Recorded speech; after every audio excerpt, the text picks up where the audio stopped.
Lesson 2. Why teach financial literacy? In 1923, there was a meeting at the Edgewater Beach Hotel in Chicago. A lot of world leaders attended that meeting, along with a group of the richest businessmen in the world. Among them was Charles Schwab, the head of a large steel company, and other rich businessmen. 25 years later, after that meeting, all these men either died broke, committed suicide, or went insane.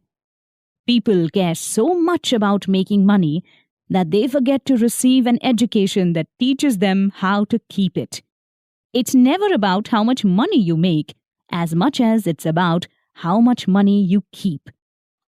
A lot of people won millions of dollars in the lottery. After a few years, they were back to exactly where they started, if not worse. A lot of people ask about how they should get started. The answer is pretty disappointing. The answer is to be financially literate. When you want to build the Empire State Building, you'd have to dig a deep hole and pour a strong foundation. When you want to build a small house, pouring a 6-inch slab of concrete is all you have to do. Unfortunately, most people build an Empire State Building on a 6-inch slab of concrete, and it crumbles. Poor Dad wanted Robert to read books and study, while Rich Dad wanted him to be financially literate. The school system teaches people how to build homes with no foundation. While reading books and studying is still important, it's not enough. Rule number 1. Learn the difference between liabilities and assets, and buy assets. This may sound simple, but it's the only rule that you need to become rich. The poor and the middle class buy liabilities that they believe are assets, while the rich buy real assets. Rich Dad believed in a principle called KISS. Keep it simple, stupid.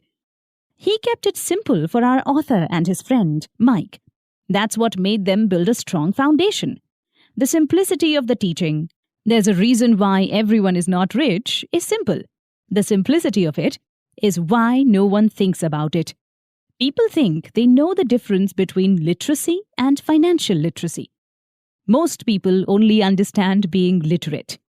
Rich Dad used to explain the difference between assets and liabilities with simple charts. The cash flow pattern of assets is as follows. Income statement.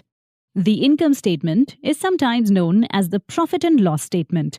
Here, income means money that comes in your pocket, and expense means money that goes out of your pocket. Balance sheet. The balance sheet lists and compares someone's assets against their liabilities. Assets are things that put money into your pockets without even having to work for it.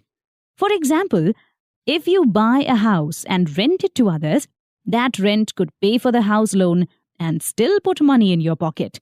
At the same time, liabilities are things that take money away from you. For example, buying a house and living in it without renting it to anyone. You're only spending money without gaining anything. To be rich, buy assets. To be poor, buy liabilities. The rich have more money because they understand what assets are. The poor have less money because there is something in that principle that they don't quite understand. That's why it's so important to be financially literate.